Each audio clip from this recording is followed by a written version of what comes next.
আসসালামু আলাইকুম। সকল ছাত্রছাত্রীকে আমার অনলাইন ক্লাসে শুভেচ্ছা ও স্বাগতম। আশা করি তোমরা সবাই ভালো আছো। আজ আমরা উচ্চতর গণিতের দশম অধ্যায় দ্বিপদী বিস্তৃতি দশম অধ্যায় অনুশীলনী ১, অনুশীলনী ২, ১০.১ এবং ১০.২ এর বহু নির্বাচনী প্রশ্ন নিয়ে তোমাদের সামনে হাজির হয়েছি। আজ আমরা বহু নির্বাচনী ২০১৯ সালে থেকে শুরু করে বিভিন্ন ইম্পর্টেন্ট স্কুলের ভালো ভালো স্কুলগুলোর অবজেক্টিভ নিয়ে তোমাদের সামনে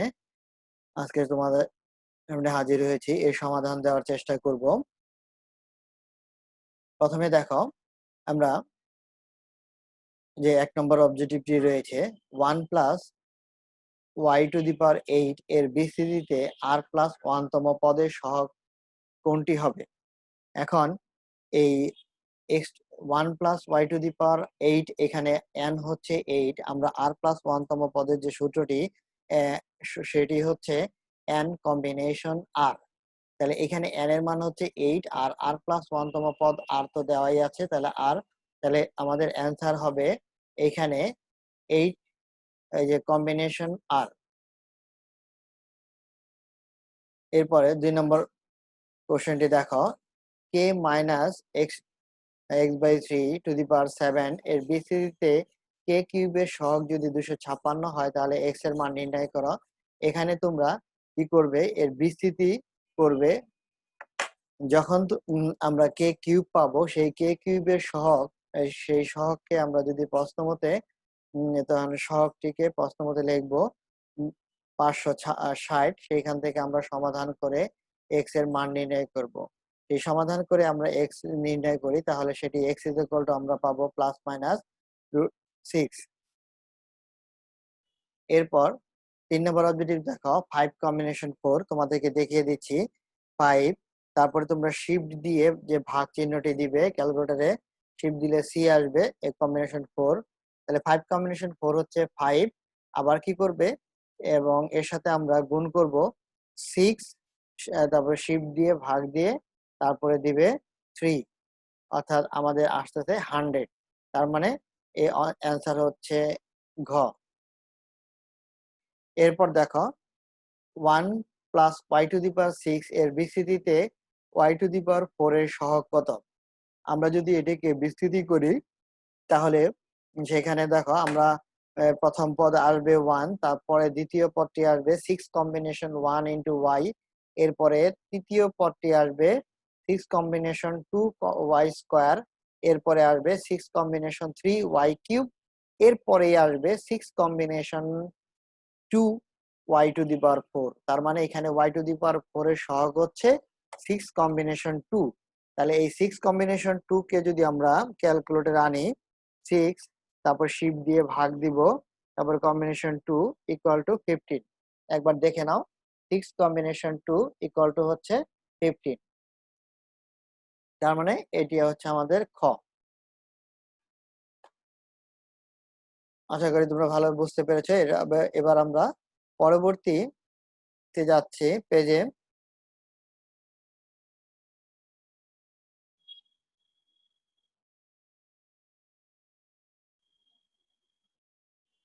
দেখো এখানে y+3/y⁶ এর বিস্তৃতিতে x বর্জিত পদ, x বর্জিত পদ বলতে বোঝাচ্ছি আমরা x থাকবে না এরকম পদ আমরা কততম পদে যেয়ে পাবো। তাহলে এখানে দেখো বিস্তৃতি করলাম, প্রথমে y, এটা হচ্ছে a, y⁶, তারপরে 6 কম্বিনেশন 1, y⁵, তারপরে y। এইভাবে আস্তে আস্তে আমরা বিস্তৃতি করলে দেখো এইখানে এসে আমরা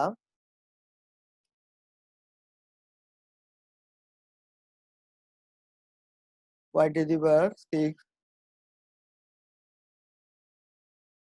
4, তাহলে 6 কম্বিনেশন 3 এসে আমরা y³ এখানে, কেননা দেখো এইখানে রয়েছে y³ আর এই যে 1/y³ নিচে আসবে, তাহলে এই y³ এর সাথে এই 1/y³ চলে যাবে, ওয়াই কিউব কাটাকাটি করলে থাকবে আমাদের কোনো ওয়াই থাকবে না, অর্থাৎ ওয়াই বর্জিত। তাহলে 6 কম্বিনেশন 3। এবার আমরা একটু দেখে নেই 6 কম্বিনেশন 3। 6 কম্বিনেশন 3 হচ্ছে 20। আর এর সাথে আমার রয়েছে 3 কিউব। 3 কিউব বলতে আমি 9 কে বোঝাচ্ছি। 9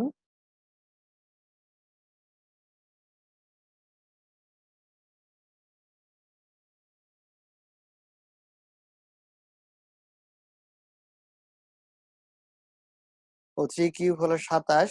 তাহলে 27 গুণন হচ্ছে আমার 6 কম্বিনেশন 3 20। আমরা গুণ করলে পাবো 540। অর্থাৎ আমাদের অ্যান্সার হচ্ছে ক। এবার আমরা খ 6 নম্বর অবজেক্টিভটি সমাধান করব। এর বিস্তৃতিতে ওয়াই মুক্ত পদ, এখানে দেখো এক্স বর্জিত পদ, ওয়াই মুক্ত পদ একই শব্দ, এই দুটি একই শব্দ এবং একই অঙ্ক। এখানে শুধু সমীকরণটা ভিন্ন, আমরা ওই একইভাবে বিস্তৃতি করব। বিস্তৃতি করার পরে দেখো, খেয়াল করো তোমরা, আমরা কোন জায়গায় যে প্রথম পদ দ্বিতীয় পদ, আমরা এই যে এইখানে আসো, দেখো ওয়াই টু দি পাওয়ার এখানে আমরা 4 পাচ্ছি, আর নিচে ওয়াই স্কোয়ার রয়েছে আর উপরে স্কোয়ার, তাহলে এটা ওয়াই টু দি পাওয়ার 4। অর্থাৎ এই পদটি হচ্ছে আমার এক্স বর্জিত। তাহলে এখানে 6 কম্বিনেশন যে বিস্তৃতিটি ছিল সেটি আমরা বের করে দেব 6 কম্বিনেশন 2। তাহলে 6 কম্বিনেশন 2 এভাবে ভাঙানোর দরকার নাই, আমরা 6 কম্বিনেশন 2 কে ক্যালকুলেটরের মাধ্যমে করে নিচ্ছি। আমরা একটু আগেও 6 কম্বিনেশন 2 করেছিলাম 15। এরপরে two the power 4, two the power 4 হচ্ছে 16। এরপরে হচ্ছে 3 স্কোয়ার 9। আমার অ্যান্সার আসছে দেখো 2160।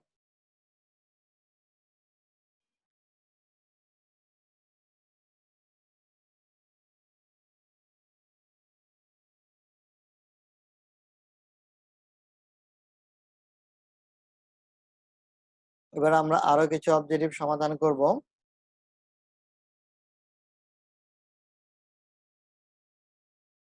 দেখা একটি উদ্দীপক রয়েছে 2x² - 1/x 1/2x two the power n এর দ্বিপদীটি বিস্তৃতি দেওয়া রয়েছে এবং বিস্তৃতি তৃতীয় পদ নির্ণয় করতে হবে।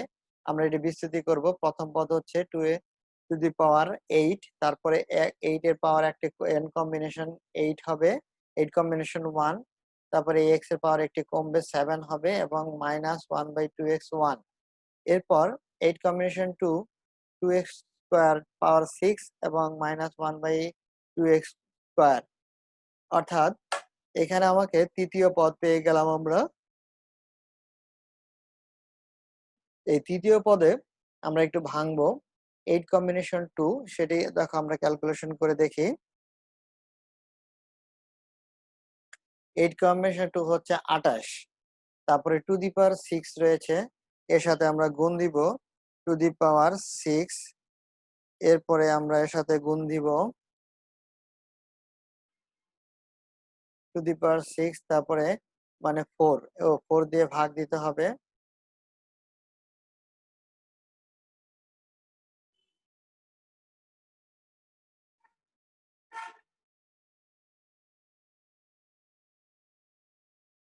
অর্থাৎ আমার এসছে 448 এক্স টু দি পাওয়ার 10। 400, এই যে আমাদের ঘতে রয়েছে অ্যান্সারটি 448 এক্স টু দি পাওয়ার 10। এবার আমরা বিস্তৃতির মধ্যপদ নির্ণয় করতে হলে আগে আমরা দেখব n এর মানটি জোড় না বিজোড়। এখানে n এর মানটি জোড়, তাহলে মধ্যপদ থাকবে একটি, তাহলে পদের সংখ্যা হচ্ছে n+1, অর্থাৎ 9, 9টি। তাহলে মধ্যপদ হচ্ছে সূত্রটি হচ্ছে n/2, n/2 + 1, n/2, n এর মান 8, তাহলে r 4 + 1, তাহলে r এর মান হচ্ছে 4, তাহলে n এর মান হচ্ছে 8, 8 combination 1, 2 x square by x square power 4 minus 1 by x to x power 4, এটি আমরা ক্যালকুলেশন করলে পাচ্ছি 70 এক্স টু দি পাওয়ার 4। এটি হচ্ছে আমার 8 নম্বর অবজেক্টিভের সমাধান।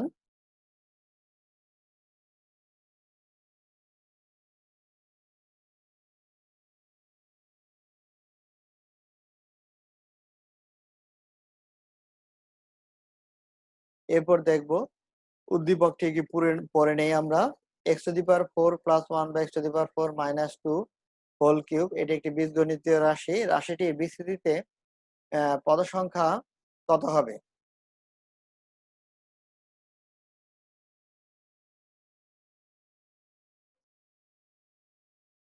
রাশিটির বিস্তৃতিতে পদ সংখ্যা, এখানে দেখো আমরা যেহেতু দেখতেছি এটি একটি ত্রিপদ, 3টি পদ, এটিকে আমাকে দ্বিপদী রাশি তৈরি করতে হবে।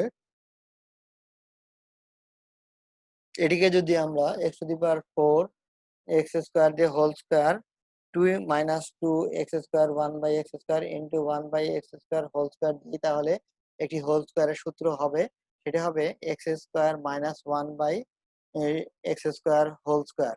এই হোল স্কোয়ারের সাথে আবার 3 গুণ করলে হবে 6, অর্থাৎ দেখো এখানে এর পদ সংখ্যা হচ্ছে 6, সেই n হচ্ছে 6, পদ সংখ্যা হবে n প্লাস 1 অর্থাৎ 7।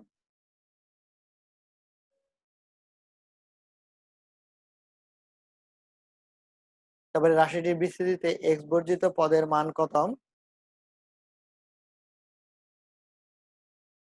এখানে আর প্লাস 1 তম পদ হলো এক্স বর্জিত ধরে নিলাম, তাহলে আর প্লাস 1 তম পদ আমরা নির্ণয় করব। নির্ণয় করার পরে আমরা এক্স এর রাশিগুলোকে একসাথে করব। এটা 12 মাইনাস 2r, আর এখানে ইনভার্স 2r, আমরা যোগ বিয়োগ করলে x to the power 12 minus 4r পাবো। 12 minus 4r equal to 0।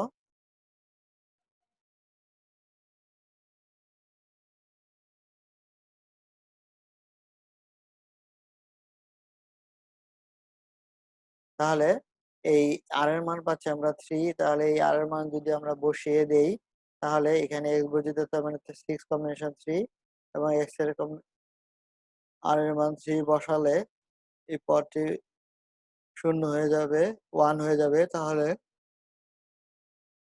Minus 1 cube, এটা আমরা গুণ করলে মাইনাস 20 পাবো, অর্থাৎ এক্স বর্জিত পদের মান হচ্ছে মাইনাস 20।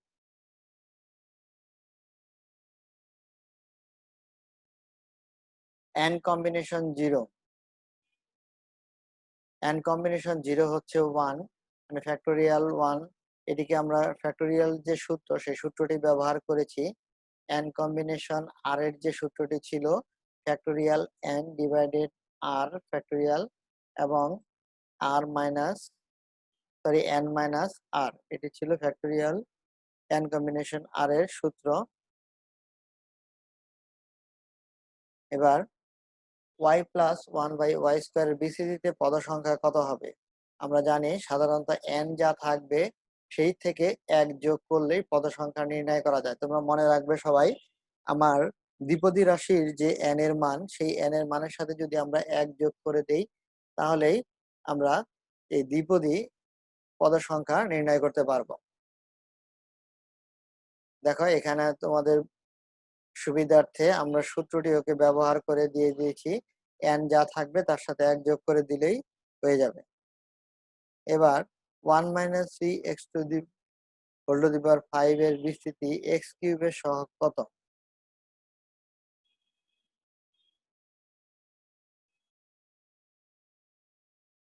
আমরা একটু ক্যালকুলেশন করে দেখি। এখানে দেখো প্রথম পদ 1, দ্বিতীয় পদ হচ্ছে 5 কম্বিনেশন 1 মাইনাস 3x, তারপরে 5 কম্বিনেশন 2 মাইনাস 3x স্কোয়ার, তারপরে 5 combination 3 minus 3x whole cube. তাহলে এই এক্স কিউব বাদ দিয়ে বাকি যা থাকবে এটি ক্যালকুলেশন করলেই, দেখো আমরা একটু ক্যালকুলেটরের মাধ্যমে সমাধান করি। এখানে 5 কম্বিনেশন 3, 5 কম্বিনেশন 3 হচ্ছে 10, এর সাথে যদি আমরা 3 কিউব, 3 কিউব হচ্ছে, এখানে মাইনাস 3 কে কিউব করলে মাইনাস 27, তাহলে গুণন -27 ইকুয়াল টু আসবে -217, অর্থাৎ -270।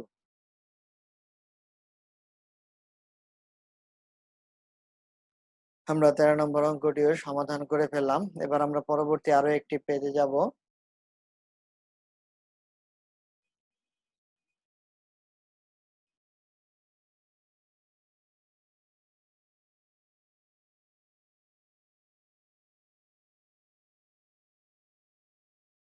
দেখো এই টাইপের অঙ্ক এর আগে আমরা করেছি x² + 1/x² পাওয়ার 4 এর বিসিটিতে x মুক্ত পদের মান, x বর্জিত পদ, x মুক্ত পদ একই কথা, এর আগে আমি বলেছি তোমাদের। তাহলে আমরা একটু এটির ব্যাখ্যাটা দেখে নেই।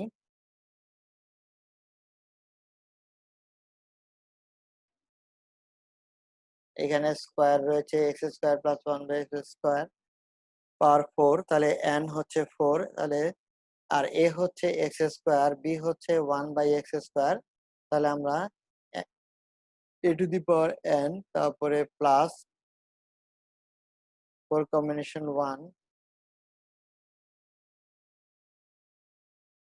এবং 4 কম্বিনেশন 1 এবং x² দিয়ে হোল স্কয়ার, তারপর কিউব, একটা পাওয়ার কমবে এবং x এর পাওয়ার একটা করে বাড়বে। এইভাবে আমরা বিস্তৃতি করে দেখো শেষে x² into 1/x² whole square, অর্থাৎ এখানে আমরা x মুক্ত পদ পাচ্ছি, কারণ এটিও x টু দি পাওয়ার 4, এটি হচ্ছে x টু দি পাওয়ার 4। তাহলে শুধু 4 কম্বিনেশন 2 হচ্ছে আমাদের অ্যান্সার। 4 কম্বিনেশন 2 করলে আসবে 6। তোমরা সরাসরি ক্যালকুলেটরের মাধ্যমে করতে পারো। 4 কম্বিনেশন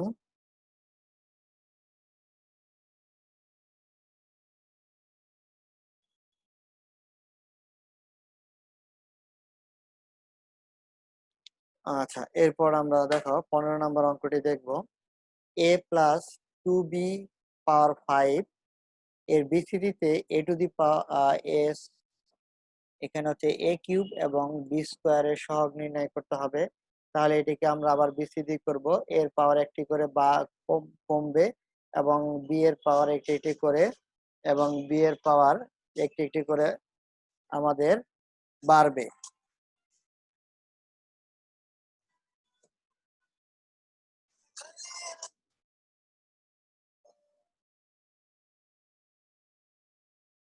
সেই ক্ষেত্রে দেখো আমাদের a টু দি পাওয়ার 5, তারপর 5 combination 1, a two the power 5 minus 1 মানে এর পাওয়ার একটি কমছে, এবং 2b পাওয়ার 1, এভাবে 5 কম্বিনেশন 2, a 5 কম্বিনেশন 3 মানে একটি আরো একটি কমবে 2, এরপরে হবে 2b স্কয়ার।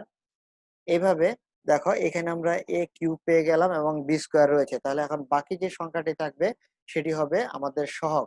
এখন তাহলে আমরা দেখব ক্যালকুলেশনে 5 কম্বিনেশন 2 আর 2 স্কয়ার গুণ করলে আমাদের আসতেছে 40। তাহলে 40 হচ্ছে এই 15 নাম্বার কোশ্চেনটির অ্যান্সার। এবার আমরা শেষে আরেকটি অবজেক্টিভ দেখব। দেখো x - 1/x টু দি পাওয়ার বিস্তৃতির মধ্যপদ কোনটি হবে। এর আগে আমরা দেখেছি মধ্যপদ বিস্তৃতির ক্ষেত্রে n এর মান যদি জোড় হয় তাহলে পদ সংখ্যা হবে, n এর মান জোড় হলে আমাদের সেই ক্ষেত্রে পদ সংখ্যা হয় n বাই 2, অর্থাৎ পদ সংখ্যা হবে একটি। আর n এর মান যদি বিজোড় হয় তাহলে পদ সংখ্যা হবে দুইটি।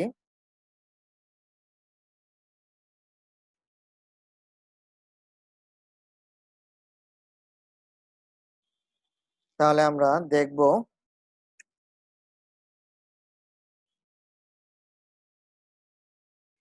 এটিকে যদি আমরা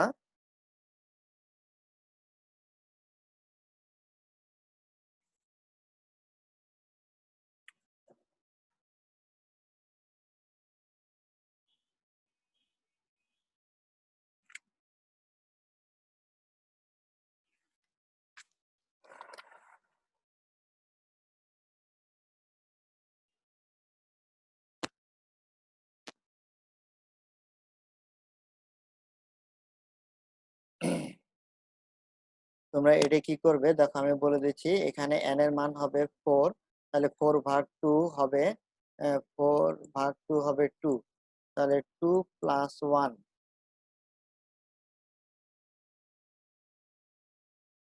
4 ভাগ হবে 2, তাহলে হবে 2 প্লাস 1, 2 প্লাস 1 হবে 2, হবে r এর মান।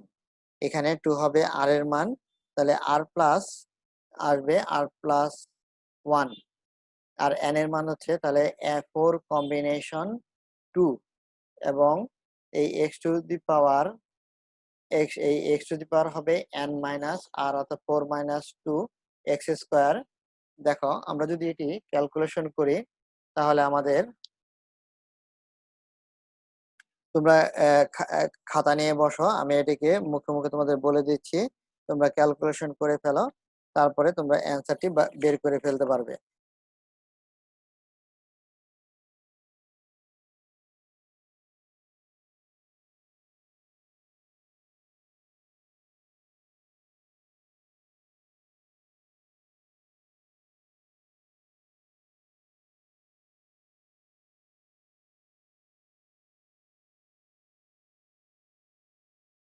তাহলে দেখো সেখানে, তাহলে ওই 4 কম্বিনেশন 2 এরপরে এক্স স্কোয়ার 4 মাইনাস 2, আর এবার ভাঁজ ব্র্যাকেট দিয়ে মাইনাস 1 বাই এক্স স্কোয়ার দিয়ে আর, আর হচ্ছে 2, তাহলে কাটাকাটি করলে আমাদের শেষে থাকবে 6 ডিভাইডেড এক্স স্কোয়ার। ওই এক্স ইনভার্স 2 বেশি থাকবে, সেখান থেকে ইনভার্সকে আমরা যদি ভগ্নাংশ আকারে লিখি, ভাঙে দেই, তাহলে আমার অ্যান্সার হবে এটি, অর্থাৎ 6 ডিভাইডেড এক্স স্কোয়ার। আশা করি তোমরা সবাই ভালো আছো। আজ আমাদের এই পর্যন্তই। পরবর্তীতে তোমাদের একটি নতুন অধ্যায়ের সাথে তোমাদের সাথে দেখা হবে। তার আগে তোমাদেরকে, তোমরা ডায়েরি নাও। দেখো আমি এখানে হয়তো অনেক প্রশ্নের সমাধান শেষ করতে পারিনি। তোমরা কি করবে, 2019, 18 এবং 17 এই প্রশ্নগুলো তোমরা বিভিন্ন টেস্ট পেপারেও পাবে, বিভিন্ন অবজেক্টিভের যে গাইড রয়েছে, অবজেক্টিভের গাইডেও এই দ্বিপদী বিস্তৃতিগুলো পাবে। এগুলো অবশ্যই সমাধান করবে। এর মধ্যে যদি কোনো সমস্যা থেকে থাকে তাহলে সে অবশ্যই আমার মেসেঞ্জারে নক করবে, চেষ্টা করব তোমাদেরকে সমাধান করে দিতে। সবাই ভালো থাকো, সুস্থ থাকো। আজ এই পর্যন্তই।